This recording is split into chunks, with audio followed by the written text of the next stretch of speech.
আজি আমি ডিছকাছ কৰিম দ্য চেহনাই অফ বিছমিল্লাহ খান নামৰ যোনটো পাৰ্ট 2 চেপ্টাৰ আছিলে সাউণ্ড অফ মিউজিকৰ সেইটো আমি ডিছকাছ কৰিম Emperor Aurangzeb banned the playing of a musical instrument called pungi in the royal residence for it had a shrill unpleasant sound কি কৈছে এম্পেৰৰ যোনজন ঔৰংজেব আছিলে মানে সম্ৰাট তেওঁ কি কৰিলে এই পুংগি নামৰ যোনটো মিউজিকেল ইনষ্ট্ৰুমেণ্ট আছিলে সেইটো বজোৱাটো বেন কৰিছিলে নিষিদ্ধ কৰিছিলে কিহৰ কাৰণে কৰিছিলে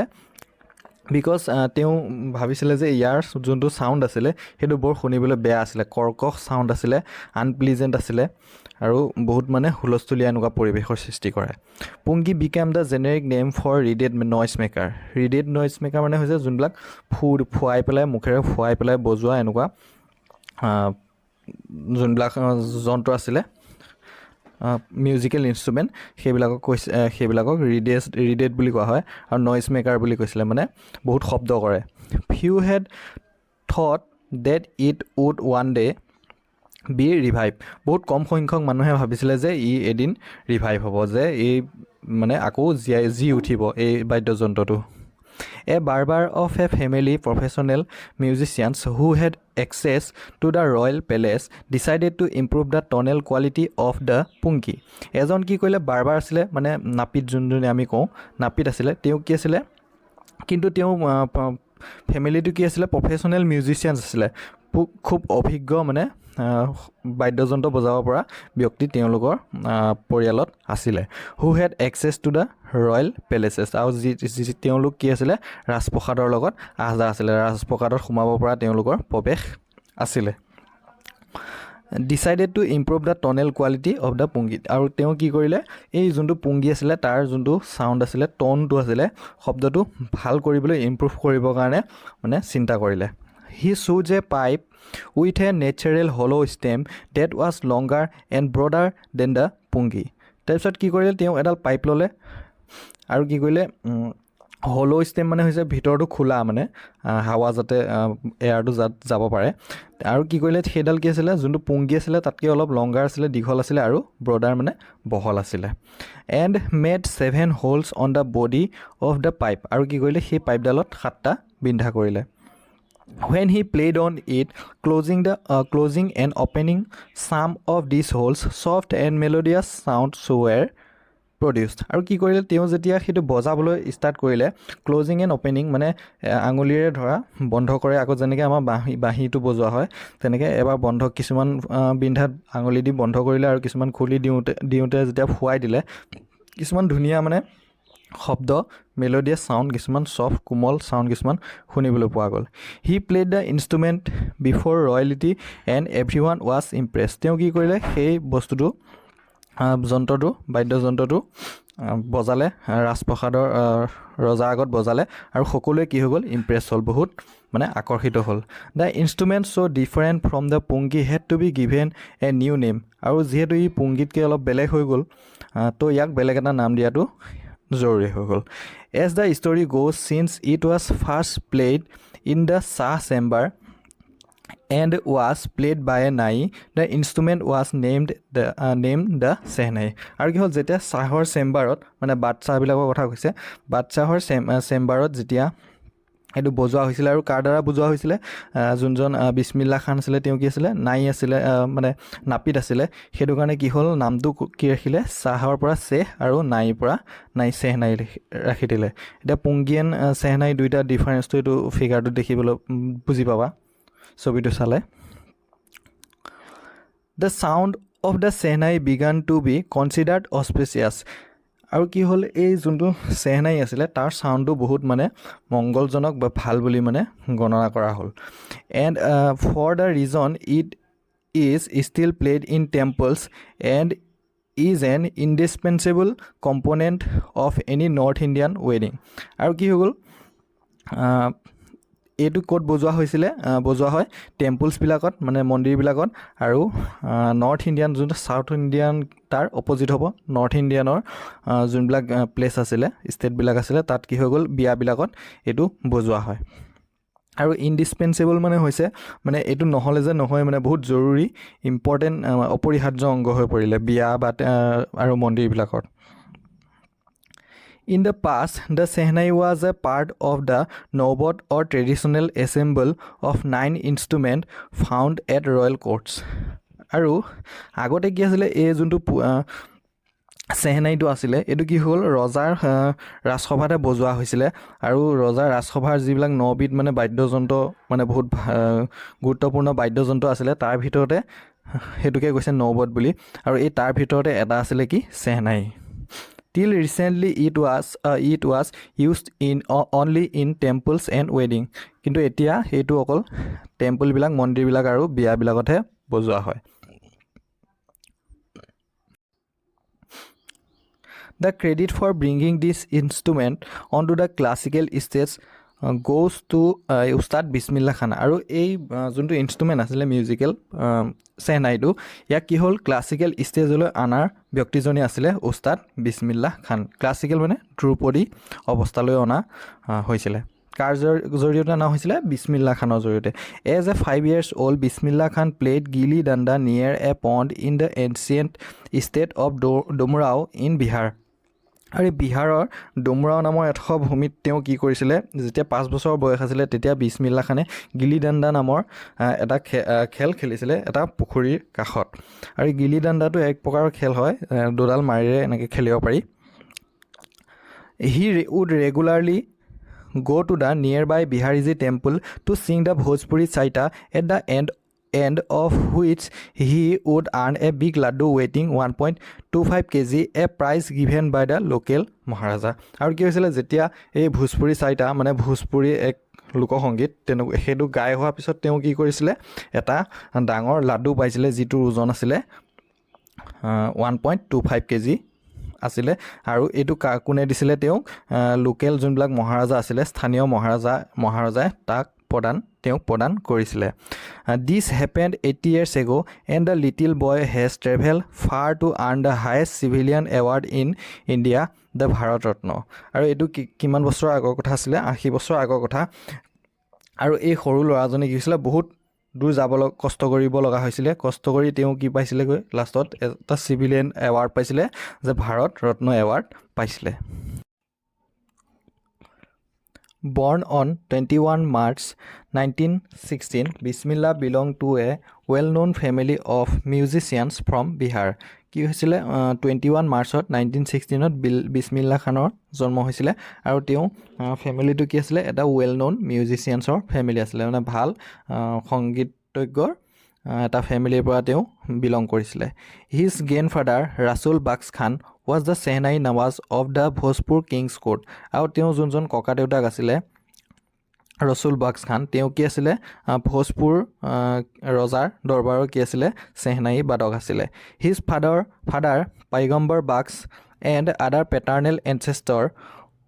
were also great Shehnai players আৰু পেটাৰ্নেল এনচেষ্টৰ মানে হৈছে পেটাৰ্নেল মানে পৈতৃক আৰু এনচেষ্টৰ মানে হৈছে পূৰ্বপুৰুষ তো পেটাৰ্নেল যোনবিলাক পৈতৃক পূৰ্বপুৰুষ আছিলে ধৰা ককা দেউতাক বা আজু ককাক তেনেকুৱা যোনবিলাক আছিলে সকলো কি আছিলে চেহনাই বাদক আছিলে The young boy took to music early in life আৰু এই সৰু ল'ৰাজনে কি কৈছিলে বহুত কম সময়তে মিউজিকক তেওঁৰ লাইফত গ্ৰহণ কৰিছিলে At the age of 3 when his mother took him to his maternal uncle's house in Benares now Varanasi Bismillah was fascinated watching his uncle practice the Shehnai আৰু কি হ'ল যেতিয়া তেওঁ 3 বছৰৰ বয়সৰ আছিলে তেওঁ মাকে কি কৰিলে তেওঁক এদিন মামাকৰ ঘৰলৈ লৈ গৈছিলে আৰু ক'ত আছিলে এইটো বেনাৰসত বৰ্তমান বানাৰসী বুলি কোৱা হয় তালৈ লৈ গৈছিল আৰু তাত কি কৰিলে বিছমিল্লাহ খানে তেওঁ মামায়েকে কি হ'লে চেহনাই বজাই থকাৰ যোনটো প্ৰেক্টিছ কৰি আছিলে সেইটো দেখি বহুত বেছি আকৰ্ষিত হৈছিলে Soon Bismillah started accompanying his uncle আৰু অতি সোনকালে বিছমিল্লাহে কি কৰিলে তেওঁৰ মামাকক কি কৰিলে সংগ দিবলৈ ল'লে আলিবাগছ to the Vishnu temple of Benaras where Bags was employed to play the Shehnai আৰু মামাক আলিবাগছৰ তেওঁ সংগ দিবলৈ ল'লে যিজন কি আছিলে বেনাৰসৰ যোনটো বিষ্ণু টেম্পল আছিলে তাত কি আছিলে চেহনাই বাদক হিচাপে কাম কৰিছিলে Alibags would play the Sehnai and Bismillah would sit captivated for hours on end. আৰু কি কৈছে আলী বাক্সে চেহনাই বজাই আছিলে এণ্ড বিছমিল্লাহে কি কৰিছিলে গোটেই ঘণ্টা ঘণ্টা ধৰি কি কৰি আছিলে সেইটো বহুত বেছি ভাল পাইছিলে আৰু উপভোগ কৰিছিলে Slowly he started getting lesson in playing the instrument and would sit practicing throughout the day. আৰু লাহে লাহে কি কৰিলে তেওঁ শিক্ষা ল'বলৈ ধৰিলে পাঠ পঢ়িলে আৰু কি কৰিলে গোটেই দিন জুৰি প্ৰেক্টিছ কৰিবলৈ ল'লে মানে অভ্যাস কৰিবলৈ ল'লে বজোৱাটো For years to come, the temple of Balaji and Mangala Maya and the banks of the Ganga became young apprentice favorite haunts where he could practice in solitude. আৰু কি কৰিলে যিটো temple of Balaji and Mangalamaiya Balaji মন্দিৰ আৰু মংগলময়া মন্দিৰ আৰু তাৰ বাহিৰেও গংগা ৰিভাৰৰ কি আছিলে গংগা নদীৰ পাৰত সি কি কৰিলে এপ্ৰেণ্টাইজ মানে হৈছে যোনটো শিক্ষাৰ্থী যোনবিলাকে ধৰক প্ৰেক্টিছ কৰি থাকে সেই শিক্ষা শেষ হোৱাৰ পিছত তেওঁলোকক কোৱা হয় তো কি কৰিলে তেওঁ প্ৰেক্টিছ কৰিবলৈ ল'লে যাতে এনেকুৱা ঠাই চিলেক্ট কৰি ল'লে য'ত তেওঁ মানে চলিটিউড মানে হৈছে নিৰ্জন জেগাত কি কৰিব পাৰে প্ৰেক্টিছ কৰিব পাৰে মানে কোনো হুলস্থুলীয়া পৰিৱেশ নোহোৱা বা কোনো যাতে তাক আহি একো ক'ব নোৱাৰে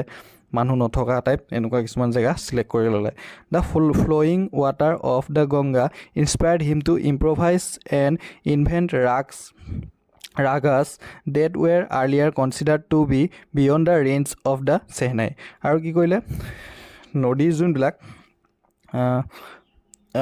ৱাটাৰবিলাক ফ্ল' হৈ থাকে সেইবিলাক দেখি কি হ'ল বিছমিল্লা খান আৰু ইনস্পায়াৰ্ড হ'ল যাতে তেওঁৰ ৰাগবিলাক আৰু ইম্প্ৰভাইজ কৰিব পাৰে আৰু নতুন ৰাগ কিছুমান সৃষ্টি কৰিব পাৰে আৰু এনেকুৱা কিছুমান ৰাগ তেওঁ মানে বজাইছিলে যিবিলাক নেকি কোনোদিনে ভাবা হোৱা নাছিলে যে চেহনাইত ইমান এনেকুৱা টান বা ইমান ধুনীয়া ৰাগ কেতিয়াবা বজাব পাৰা হ'ব সেইটো কোনেও ভাবা নাছিলে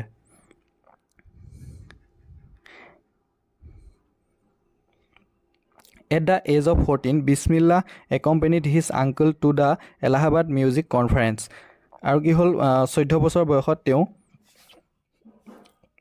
আংকুলৰ লগত কলৈ গ'ল এলাহাবাদৰ এটা মিউজিক কনফাৰেন্সত গ'ল at the end of his recital Ustad Fayaz Khan patted the young boy's back and said work hard and you shall make it আৰু কি ক'লে তাতে এজন প্ৰগ্ৰাম শেষ হোৱাৰ পিছত উস্তাদ ফায়াজ খান নামৰ এজন ব্যক্তিয়ে কি কৰিলে তাক বিছমিল্লা খানক পিঠিত মানে এনেকৈ থপথপালে ক'লে যে চাব্বাচি দিলে আৰু ক'লে যে কষ্ট কৰা তুমি নিশ্চয় পাৰিবা With the opening of the All India Radio in Lucknow in 1938 came Bismillah Big Break আৰু যেতিয়া 1938 চনত 1938ত যেতিয়া অল ইণ্ডিয়া ৰেডিঅ'ৰ যেতিয়া স্থাপন হৈছিলে প্ৰতিষ্ঠা হৈছিলে তেতিয়া কি হ'ল বিছমিল্লা খানৰ বাবে এটা ডাঙৰ সুযোগ আহি পৰিলে বিগ ব্ৰেক মানে ইয়াত সুযোগৰ কথাই কোৱা হৈছে এটা ডাঙৰ সুযোগ এটা পালে হি চুন became N often hard shehnai player on radio' আৰু কি হ'ল তেওঁ প্ৰায়ে মানে মানুহৰ দ্বাৰা শুনা গৈছিলে ৰেডিঅ'ত তেওঁক বহুতে মানে প্ৰায় শুনিবলৈ লৈছিলে When India gained independence on 15 August 1947, Bismillah Khan became the first Indian to greet the nation with his Sehnai. আৰু যেতিয়া ভাৰতবৰ্ষই 1947 চনত কি হৈছিলে স্বাধীনতা লাভ কৰিছিলে তেতিয়া কি হৈছিলে বিছমিল্লা খান ফাৰ্ষ্ট ইণ্ডিয়ান আছিলে প্ৰথম ভাৰতীয় যি নেকি চেহনাই বজাই গোটেই ৰাষ্ট্ৰক কি কৰিছিলে সম্ভাষণ জনাইছিলে হি poured his heart out into rag kafi from the Red Fort to an audience which included Pandit Jawaharlal Nehru আৰু কি হৈছিলে তেওঁ ৰেড ফৰ্টৰ পৰা গোটেই একদম প্ৰাণ ঢালি পেলাই কি কৰিছিলে সুৰ চেহনাই বজাইছিলে আৰু কি হৈছিলে যিসকল লোকে শুনিছিলে তাৰ ভিতৰত পণ্ডিত জৱাহৰলাল নেহেৰু এজন আছিলে who later gave his famous tryst and destiny speech আৰু যিজনে নেকি শেষত কি কৰিছিলে তেওঁৰ বিখ্যাত ট্ৰিষ্ট এণ্ড ডেষ্টিনি ভাষণটো ৰাখিছিলে Bismillah Khan has given many memorable performance both in India and abroad. Bismillah Khane কি কৰিছিলে বহুত স্মৰণীয় কিছুমান পাৰফৰ্মেঞ্চ ৰাখিছিলে ইণ্ডিয়া আৰু ইণ্ডিয়াৰ বাহিৰতো কিছুমান পাৰফৰ্মেঞ্চ কৰিছিলে his first trip abroad was to Afghanistan where king Zahir Shah was so taken in by the maestro that he gifted him priceless Persian carpet and other souvenirs. আৰু কি হ'ল তেওঁ প্ৰথম ক'ত গৈছিলে ইণ্ডিয়াৰ পৰা বাহিৰত আফগানিস্তান গৈছিলে তাত আফগানিস্তানৰ কিং ৰজা জাহিৰ শ্বাহে কি কৰিলে তেওঁক বহুতো তেওঁৰ মানে চেহনাই বজোৱা শুনি পেলাই বহুত মনমুগ্ধ হৈ পেলাই তেওঁক কিছুমান গিফ্ট দিছিলে পাৰ্চিয়ান কাৰ্পেট আৰু কিছুমান স্মাৰক দিছিলে The king of Afghanistan was not only one to be fascinated with Bismillah's music. আৰু কি হৈছে অনলি যে আফগানিস্তানৰ কিং ৰজা জাহিৰ শ্বাহে তেওঁ যে বিছমিল্লা খানৰ চেহনাইত যে মুগ্ধ হৈছিলে তেনেকুৱা নহয় তাৰ বাহিৰেও আৰু কি আছে এতিয়া some film director Vijay Bhatt was so impressed after hearing Bismillah play at a festival that he named a film after the instrument called Gunj Uthi Sehnai আৰু এই ফিল্ম ডাইৰেক্টৰ নাম কি আছিলে বিজয় ভট্টে কি কৰিলে তাৰ বিছমিল্লা খানৰ যি ধুনীয়া মানে সুৰ চেহনাই সুৰ শুনি পেলাই তেওঁ কি কৰিলে এখন ফিল্মৰ নামে ৰাখি দিলে কি গুঞ্জ উঠি shehnai The film was a hit and one of Bismillah Khan's composition আৰু ফিল্মখন বহুত হিট হ'ল তাৰপিছত বিছমিল্লা খানৰ এটা ৰচিত দিল কা খিলৌনা হে টুট গয়া turned out to be a nationwide chart buster আৰু কি হ'ল বিছমিল্লা খানৰ দ্বাৰা এই ৰচিত দিল কা খিলৌনা হে টুট গয়া ছংটো কি হ'ল গানটো বহুত গোটেই দেশজুৰি ৰেকৰ্ড ব্ৰেক কৰিবলৈ সক্ষম হৈছিলে Despite this huge success in the celluloid world, Bismillah Khan's ventures in film music were limited to Bijay Bhatt's Gunj Uthi Sehnai and Bikram Srinivas Kannada venture Sannadhi Apanna. আৰু কি হ'ল ইমানখিনি celluloid world মানে হৈছে বোলছবিৰ জগতখনৰ কথা কৈছে যোনখন চিনেমেটিক ৱৰ্ল্ডৰ কথা কৈছে তাত ইমান এটা হিউজ ডাঙৰ ছাকচেছ সফল পোৱাৰ পিছতো তেওঁ কিন্তু দুখন মুভিতেই কি আছিলে সীমাবদ্ধ হৈ গ'ল কিহৰ কাৰণে হৈছিলে সেইটো আমি চাম তেওঁ কি ক'লে গুঞ্জ উঠি চেহনাই আৰু বিক্ৰম ভট্টৰ এখন কি আছিলে কান্নাডা ভেঞ্চাৰ কি আছিলে সান্নাধি আপান্না এইখনতে সীমাবদ্ধ আছিলে তাৰপিছত আৰু তেওঁ ফিল্ম জগতত ভৰি দিয়া নাছিলে I just can't come to terms with the artificiality and glamour of the film world, he says with emphasis. তেওঁ বহুত গুৰুত্ব সহকাৰে ক'লে যে মই এই চিনেমা জগতৰ যোনটো আৰ্টিফিচিয়েলিটি আছে কৃত্ৰিমতা আছে জাকজমকতা সেইবিলাকৰ টাৰ্মছত মই আহিব নিবিচাৰোঁ এৱাৰ্ড এণ্ড ৰিকগনিশ্যন কেম থিক এণ্ড ফাষ্ট আৰু যোনবিলাক এৱাৰ্ড আৰু স্বীকৃতিবিলাক তেওঁ পাইছিলে বহুত স্পীডত পাইছিলে Bismillah Khan became the first Indian to invited to perform at the prestigious Lincoln Center Hall in the United States of America. আৰু আমেৰিকাৰ এটা প্ৰসিদ্ধ বিখ্যাত লিংকন চেণ্টাৰ হলত তেওঁক নিমন্ত্ৰিত কৰা প্ৰথমজন ইণ্ডিয়ান ভাৰতীয় তেওঁ আছিলে বিছমিল্লাহ খান He also took part in the World's Exposition in Montreal আৰু মন্ট্ৰিলত হোৱা বিখ্যাত যোনটো প্ৰদৰ্শনী আছিলে তাতো তেওঁ ভাগ লৈছিলে ইন দ্য কানছ আৰ্ট ফেষ্টিভেল কানছৰ যোনটো ফ্ৰান্সত হয় আৰ্ট ফেষ্টিভেল তাতো তেওঁ অংশগ্ৰহণ কৰিছিলে আৰু ওচাকা ট্ৰেড ফেয়াৰ যোনটো জাপানত হয় তাতো তেওঁ অংশগ্ৰহণ কৰিছিলে so' well known did he became internationally that and auditorium in Tehran was named after him তাহাৰ মছজিদ উস্তাদ বিছমিল্লাহ খান আৰু তেওঁ গোটেই ৱৰ্ল্ড ৱাইড ইণ্টাৰনেশ্যনেলি ইমান বিখ্যাত হৈ গ'ল যে তেওঁৰ নামত এটা অডিটৰিয়াম তেহৰাণত স্থাপন হৈছিলে নামটো আছিলে সেইটো নাম ৰখা হৈছিলে তাহাৰ মছজিদ Ustad Bismillah Khan national awards like Padma Shri the Padma Bhushan and the Padma Vibhushan were conferred on him আৰু তেওঁ কি নেশ্যনেল এৱাৰ্ড পাইছিলে ৰাষ্ট্ৰীয় বঁটা পাইছিলে পদ্মশ্ৰী পদ্মভূষণ পদ্মবিভূষণ এইবিলাক পাবলৈ তেওঁ সক্ষম হৈছিলে আৰু মই যেতিয়া ইণ্ডিয়াৰ পৰা বাহিৰত থাকোঁ, বেলেগ ফৰেইন কাণ্ট্ৰিত থাকোঁ, তেতিয়াও কি হয়, মই হিন্দুস্তানখনক চাবলৈ, ভাৰতবৰ্ষক চাবলৈ ব্যাকুল হৈ থাকোঁ। While in Mumbai I think of only Banaras and holy Ganga. আৰু যেতিয়া মই মুম্বাইত থাকোঁ, তেতিয়া মই বেনাৰছ আৰু পবিত্ৰ গংগাৰ কথাই মনত পেলাওঁ। And while in Benaras I miss the unique মাথা অফ ডোমৰাও। আৰু যেতিয়া নেকি মই বেনাৰছত থাকোঁ, তেতিয়া মই এই ডোমৰাওৰ ইউনিক মঠবিলাকক কি কৰোঁ, মই মিছ কৰোঁ। Ustad Bismillah Khan's life is a perfect example of rich cultural heritage of India. এই উস্তাদ বিছমিল্লা খানৰ জীৱনটো ভাৰতৰ সমৃদ্ধিশালী সংস্কৃতি জগতৰ ঐতিহ্যৰ এক পাৰফেক্ট এক্সাম্পল, এটা নিখুঁত উদাহৰণ। One that effortlessly accept that a devout Muslim like him can very naturally play the Shehnai every morning at the Kashi Vishwanath temple. আৰু যিজনে নেকি কোনো শংকা নোহোৱাকৈ ইজিলি মানে একচেপ্ট কৰিছিলে যে তেওঁৰ দৰে এজন ধাৰ্মিক মুছলিমেও সদায় ডেইলি কি হয়, ৰাতিপুৱা কাশী বিশ্বনাথ টেম্পলত চেহনাই বজাব পাৰিছিল। উস্তাদ বিছমিল্লা খানছ পাছ away on 21 August 2006 at the age of 90 after a prolonged illness. আৰু বহুত দীৰ্ঘদিনীয়া মানে অসুস্থতাৰ বাবে 21 আগষ্ট 2006 90 বছৰ বয়সত তেওঁ কি হয়, 90 years oldত কি হয়, তেওঁৰ মৃত্যু হয়। He was given a state funeral and government of India declared 1 day of natural mourning. আৰু তেওঁক কি দিয়া হৈছিলে, ৰাজ্যিকভাৱে সমাধি দিয়া হৈছিলে। আৰু গভৰ্ণমেণ্টে কি কৈছিলে, একদিনীয়া শোক দিৱস হিচাপে তেওঁৰ মৃত্যুৰ দিনটো পালন কৰিছিলে।